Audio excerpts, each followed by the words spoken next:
Aquarius, welcome back po dito sa Daily Dose of Tarot 111. Kamusta ka? I hope nasa mabuti kang kalagayan, pang physical, mental, emotional, o spiritual man yan.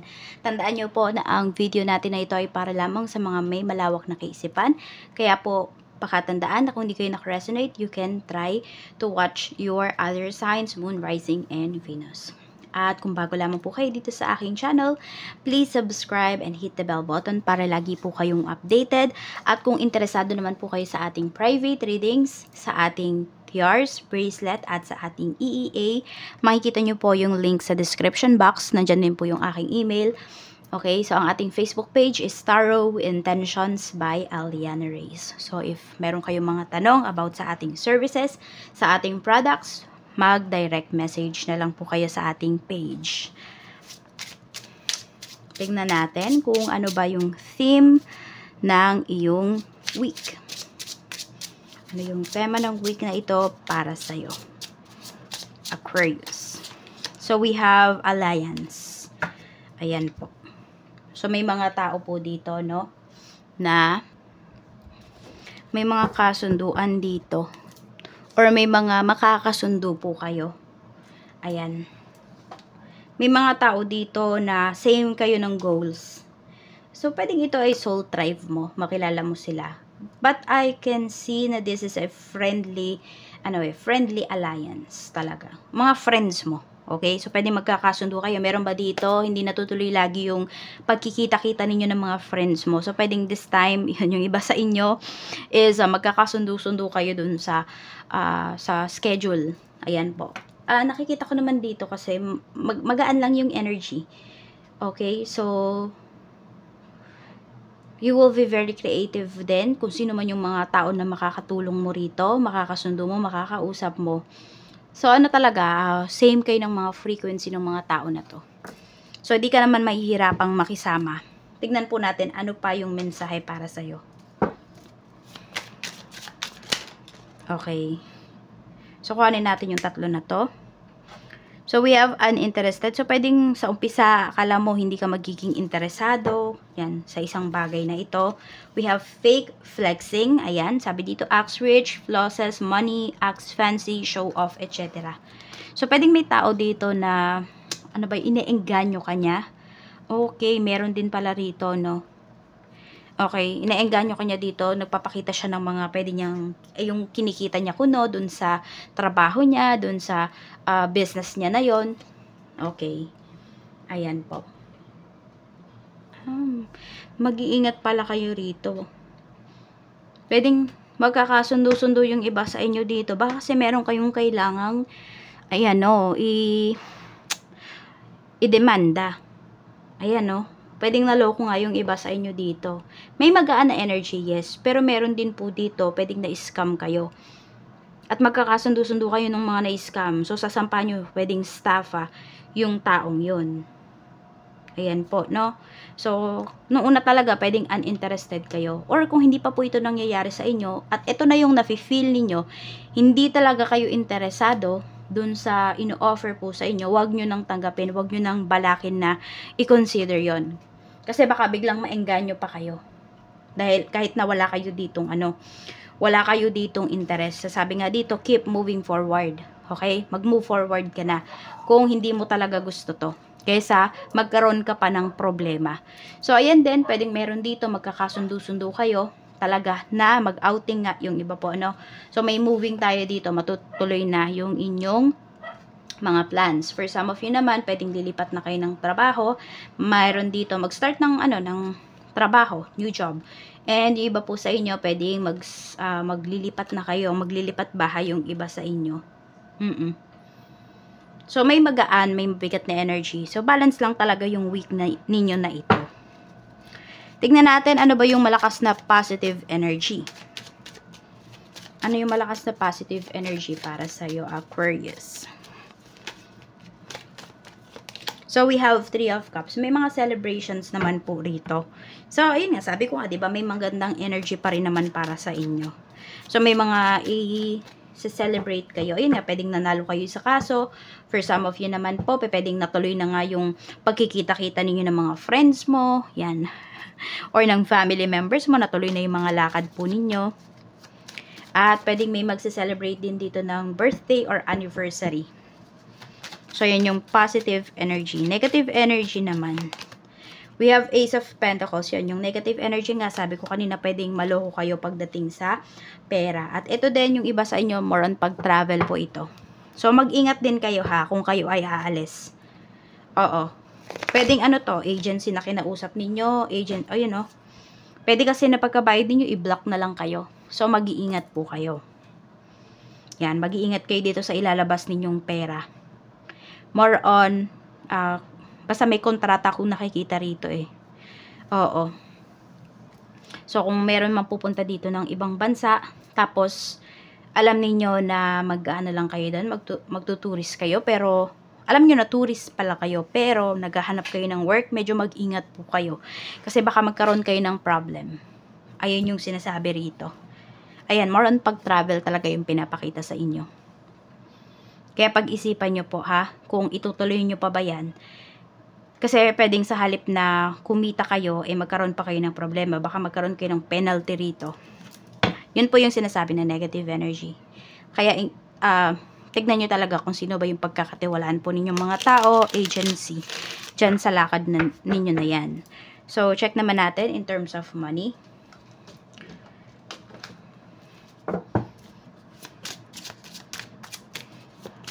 Aquarius, kamusta? Money, work, business. We have setbacks. Sabi dito, taking one step forward only to take 2 steps back. Okay. Hindi kayo sigurado pagdating sa mga plans ninyo. Ganito lang yan. Kapag may isang bagay, isang sitwasyon, isang tao na hindi nagbibigay ng peace of mind sa inyo, huwag nyo nang itutuloy. And some of you naman, kaya kayo nahihirapan kasi po na-activate yung inyong gifts. And for some of you, nakikilala ninyo yung totoong kayo. Sabi dito, setbacks are telling you that you're not ready to enter the next phase. So, kung kinakabahan, hindi kinakabahan. Basta may iba kayong nafe-feel, wag nyo nang ituloy. More on ngayon, kung wala kayong peace of mind sa isang desisyon. Katulad nito, yung pag-travel na to. 'Di ba? Kahit hindi mo itanong sa ibang tao. Yung sa sarili mo lang, alam mo na parang may kakaiba. Parang hindi ka at ease doon, or hindi ka at peace, hindi ka at ease doon sa gagawin mong desisyon, wag mo nang ituloy. Kahit sabihin natin na marami pa yung iba sa inyo, marami kayo dito. Sabi dito, you can't expect different results if you keep doing the same thing over and over again. Kaya din may moving na sinasabi rito. Kasi iba sa inyo, you need to keep moving forward. 'Di ba? Kasi pwedeng meron dito, ang nag-hold back sa inyo rito ay yung mga past experiences po ninyo. Which is, may natutunan naman talaga kayo doon. Kaya lang, kung lagi mong iisipin yun, di kayo maka-move forward. So, we have spirituality here. Use money magic spell to attract wealth and prosperity. So, alam ko meron nang gumagawa rito, nito, yung sa laurel leaf. Pwede nyo pong gamitin yon. O pwede kayong gumawa ng spells using laurel leaf. Dahon ng laurel. Yun po yung gawin ninyo. Sulat nyo lang po doon kung magkano ba yung money na gusto ninyo and sunugin po ninyo. Roles like spiritual advisor, healer, tarot reader, or anything within the occult. So, for some of you nga, sabi ko, pwedeng nahihirapan kayo rito. Nahihirapan kayong magtrabaho, makahanap ng trabaho kasi po ito. Dito kasi talaga yung ninyo, maging role ninyo dito sa mundo. Ito yung maging purpose ninyo. Some of you, pwedeng tarot reader talaga. Ayan. Meron din dito, pwede po na healer kayo. At kung ano pa yung astrologer, yung iba po sa inyo, pwede naman po na palm reader kayo, ganyan. So, yun. Ito talaga yung need mo na i-take na na role dito sa buhay mo na ito, sa life mo na ito. Kahit nasabihin natin, ayan, 'di ba? Sa mga friends mo, marami na ganito yung tinake na course, yun ba yung iti-take mo, yung tipong ganon. Or marami sa mga kamag-anak mo, ito yung trabaho nila, ito yung trabaho nila, susunod ka ba? And yung iba po sa inyo, itong alliance na to, maari po na nasa lahi ninyo, Aquarius, mga spiritual person talaga kayo. Okay? Mga gifted talaga kayo. You have spiritual gifts. na pwedeng sila talaga yung makakatulong mo para mas mapalakas pa, mas mapataas pa yung frequency mo. And yung kaalaman mo pagdating dito sa iyong gifts. Yan, so pwedeng yung alliance na to, yun po yun. Pwede nga mahanap mo yung soul tribe mo, this could be your family, or mga groups talaga na makakatulong sa'yo. So, huwag ka matakot mag-explore. Yan yung sinasabi sa'yo this week. Check natin sa, ayan, kaperahan. Ano, kamusta po ang kaperahan? Spirit guide ni Aquarius. Strength. 10 of Cups. So, masabi naman natin, yung karamihan po sa inyo, no, fulfilled naman kayo in terms of your money. Kahit, yun nga lang, yung iba, nahihirapan nga kayong mag-work, no? Nahihirapan kayong tumagal sa trabaho. Meron naman po dito, kaya nga may mga tao na nag-o-offer sa inyo dito, ine-engganyo kayo ng kung ano man, kasi pwedeng yung iba naman sa inyo, galing kayo sa magandang pamilya. At yung iba din, pwede po na yayamanin talaga ang tingin sa inyo. Ayan. And, pwedeng maisa sa buhay mo yung pagiging yayamanin na to. Kasi yun nga, yung iba sa inyo, fulfilled talaga kayo. I don't know kung meron kayong restaurant for some of you. May kainan kayo, ganyan. Or yung bahay po ninyo, no? Or baka meron kayong ancestral house. O wala naman nakatira. Pero, ayun, di ba, kailangan lang i-maintain. For some of you, pwede nyo magamit yung place na yan para sa inyong business. Let's see, sa trabaho naman. Maganda po yung kaperahan ninyo. Yun yung sinasabi rito. We have 7 of Wands. Sa trabaho po, ayan, yung iba sa inyo, nahihirapan kayo maghanap ng trabaho. Page of Wands. So, ganito na lang daw, kung ano talaga yung gusto mong trabaho, yun yung pagfokusan mo. And wag daw kayong matakot matuto rito. Kahit ano man yan, your spiritual gifts, or sa trabaho, na pwedeng kahit malayo dun sa course na tinake mo, basta mahal mo, at gusto mo, mapag-aaralan mo naman daw. At mamahalin mo naman daw talaga yan. Pero mas maganda kung ano talaga yung nasa puso ninyo, yun po yung sundin ninyo. O yun talaga yung i-take ninyo na work. Or yun yung kuhanin ninyo na trabaho. Tingnan natin. So kung meron naman kayong current job, ayan po, madami pa kayong matututunan talaga sa trabaho po ninyo. At marami ka ding magiging kaibigan dito na talaga namang ipagtatanggol ka. Yun yung nakikita ko. Sa business naman, kung may business po kayo, we have Queen of Cups. Mabait yung iba sa inyo. Madalas naloloko kayo dito sa business. Ayan o. Magaan po yung energy ninyo in terms of business. Ano. Maganda rin po. Pinapakita rito na magiging successful talaga yung business ninyo. Kaya lang madami dito na niloloko po kayo. Ayan, baka nangungutang sa inyo o nagpapaawa. Kasi nga, nakikita nila maaawain ka, Aquarius. Oo. So, yun. Yun lang yung ingatan mo. Huwag ka maging masyadong mabait pag ikaw ay nagbe-business. Do maganda po yung ano nito, no, ngayong week na ito. Maganda naman po yung sales ninyo. Ngayong week. Tignan natin blessings na paparating. Blessings po na paparating for Aquarius. Blessings na paparating for Aquarius Spirit Guide. I'm open to receive any messages, please.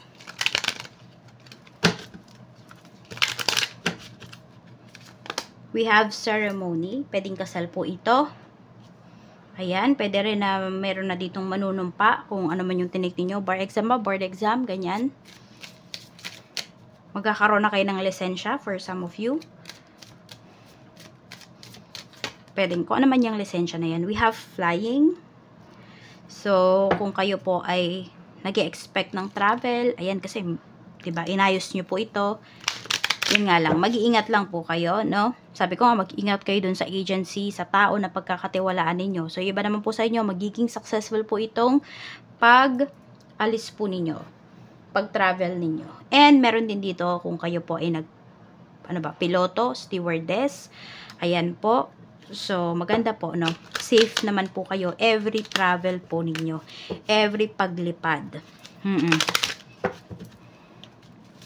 We have done. So, pwedeng may pinapakita talaga dito na celebration. Pwedeng marriage. At meron dito, pwedeng kayo, LDR kasi kayo. Or pwede nga meron dito, baka piloto at saka stewardess, ganyan. So, pinapakita po dito na tuloy naman po yung kasal or kung ano man po itong pinaghahandaan ninyo. Tingnan naman natin ano ba yung angel number para sa'yo, Aquarius. Angel number po natin for Aquarius, Sun, Moon, Rising, and Venus Spirit Guide.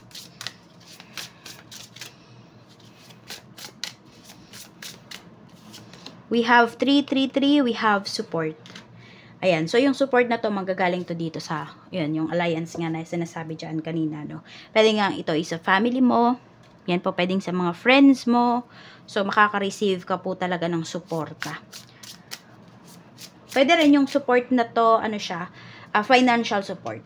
Kung meron kayo ditong tatay, ayan, na hiwalay na yung parents ninyo, for some of you, ganyan po, pwedeng tuloy-tuloy pa rin naman yung suporta. Or kung kayo ay may anak, single mom or single dad yung iba sa inyo, yan, so tuloy pa rin po yung suporta ninyo parehas doon sa inyong anak.